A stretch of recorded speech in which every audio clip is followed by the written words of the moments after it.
Доброе утро! А утро сегодня на самом деле ясное, солнечное, жаркое, тихое. И мы с Дашкой на утренней прогулке. Вот это любимая Дашкина дорога. Даже не могу объяснить почему.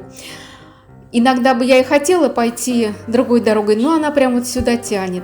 Ну, а мне эта дорога нравится тем, что здесь мы постоянно видим голубей. Мы видим их и в разных частях полей вокруг Мингорода, но вот здесь особенно, потому что вот справа от дороги Белый дом – это дом, где пристроена голубятня. И вот каждое утро мы встречаем этих голубей. Они летают над домом, такие пируэты тут выписывают. Мы их видели с самых первых дней нашего появления здесь. И я очень долго вообще не могла понять, что это за звук у меня за спиной. Вот идешь, а вот за спиной такой звук. С чем бы это сравнить? Ну, вот как будто звук от быстро проезжающей машины. Так вот жух, жух. Вот ты оборачиваешься, ты понимаешь, что здесь машин не должно быть. Смотришь, никого нет. А когда поднимаешь глаза неба, их уже не видно. Они вот быстро пролетают за тобой и прям вот стремглав улетают, что их вообще не видно. Вообще мне нравится, вот вглядываешься в небо, в их полет, интересно за ними наблюдать. Они вот всегда разную картину рисуют на фоне вот неба, облаков. Вот сейчас видно белые крылышки, белое туловище, может солнце так падает на их оперение. Иногда такой угол полета, вот и что видны только черные крылья, кажется, вот они прям черные голуби, темные, а иногда они просто кажутся маленькими точками. И вот они кружат, разные пируэты тут, вот сейчас они были точкой, сейчас они вытянулись в цепочку, вот они летают, надо же, как красиво они летают, вон их сколько. И это еще не все. Иногда столько много их летает. Я один раз попыталась сосчитать. Сосчитала до 20, и это было вообще ни о чем. Это была, наверное, или третья, или четвертая часть вот этой птичьей стаи. Их было очень много. Не знаю уж, все ли голуби этого хозяина или нет, не могу сказать. Но вот каждое утро мы любуемся полетом этих голубей. Какие они красивые.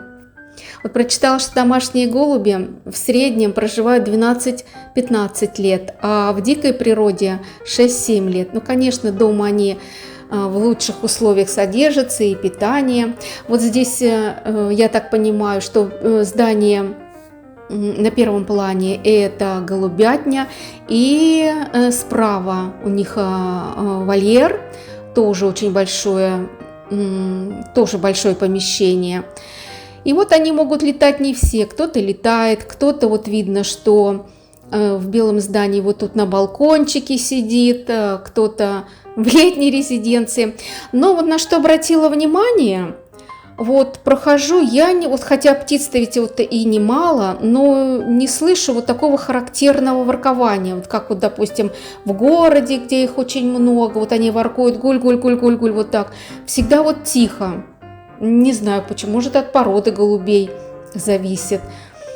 Вот завтра пойду прям специально еще раз послушаю. И, кстати, вот в Германии запрещено кормить голубей. Есть много зон, где этого делать нельзя. В таких местах есть соответствующие знаки для информирования людей. И нарушение запрета влечет за собой наказание в виде штрафа. А штраф иногда бывает очень солидным.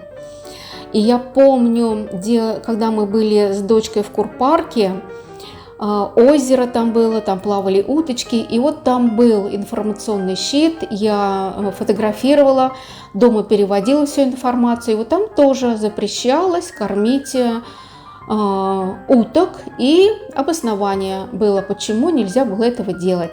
Вот крупным планом взяла вольер, вот и сколько у них жердочек здесь, вольготно себя чувствуют.